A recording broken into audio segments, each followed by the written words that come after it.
The technology is subjective because it's about you.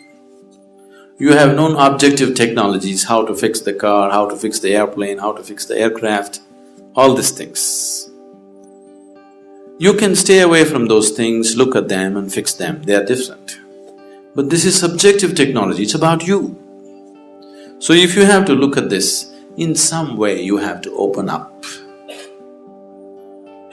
So if we have to open you up, see today, there was a time they were doing surgeries on the street side, you know that?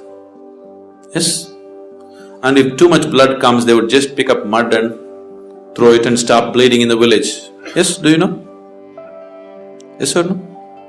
If there is a cut or a wound and there's too much bleeding, they would simply take mud and put it somehow to stop the bleeding. But today we have understood, even if we have to open a small opening in the body, we need a certain sterile condition to do it. We have understood that much, isn't it? So, whether it's the physical body, means we need a certain kind of condition.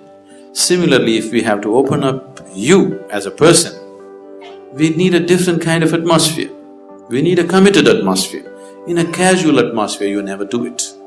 Why today any thinking person, little people who consider themselves intelligent in the world have an allergy to anything spiritual is simply because of this, because spirituality has presented itself in such ridiculous ways.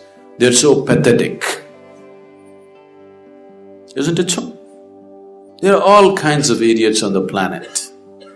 But the so-called religious and spiritual idiots take the cake anywhere in the world, isn't it so?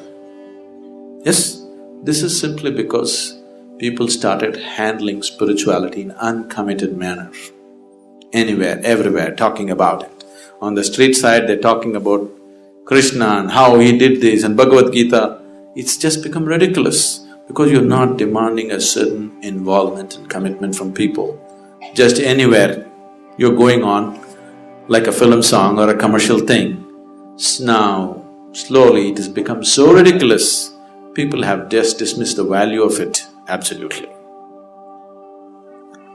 Now it is only the ignorant and the uneducated who listen to Mahabharata and this one and that one. They're educated because they've already dismissed it as nonsense. Because it's happening in such ridiculous ways, it is not being presented properly, not creating the right kind of situation for it to grow, simply doing it anywhere. So subjective technology is never attempted in uncommitted atmospheres. It has to be done in a committed atmosphere. We want to just align these four wheels on which you carry your life. See, you may think and imagine many things about you. In your experience, the only four realities of your life is physical body, mind, emotion and energy that supports all this, isn't it so? Other things you imagine and you believe from your traditions and cultures, these are the only things which are in your living experience. If you want to go somewhere, if you want to make any kind of journey, you can only start your journey from where you are right now.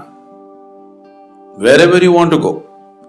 You want to go to Mumbai or to the moon, you can only start your journey from the seat in which you're sitting right now, isn't it so?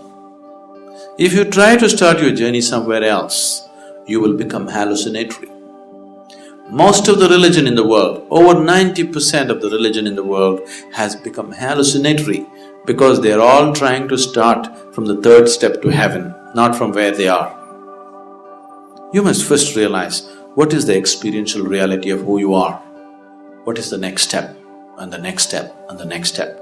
This is the only way you're genuinely going to go somewhere, otherwise you will become hallucinatory.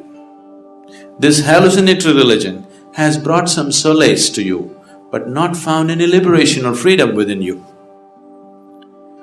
Now you just believe everything is being taken care of for you by God, everything. But tomorrow morning, if something happens in your life that you do not like, suddenly you crack up, isn't it? Because it is so surface what you believe in. Life can crack you, it doesn't matter what kind of hallucinations you have. Life situations are capable of breaking you if they don't go right, isn't it? Now if you're a believer, If life is not happening your way, it must be definitely happening his way, isn't it? You must be even more happy. But that's not the reality of your life. You want the life to happen the way you want it. If you have any problem in your life right now, it is just this: life is not going the way you think it should go. Is there any other problem with your life? Is there any other problem with your life? This is the only problem that human beings have. Life is not going the way they think it should go, isn't it so? If it is not going your way, it must be going the Creator's way, isn't it? You must be even more happy, but that's not the reality, because there are too many deceptions in the mind.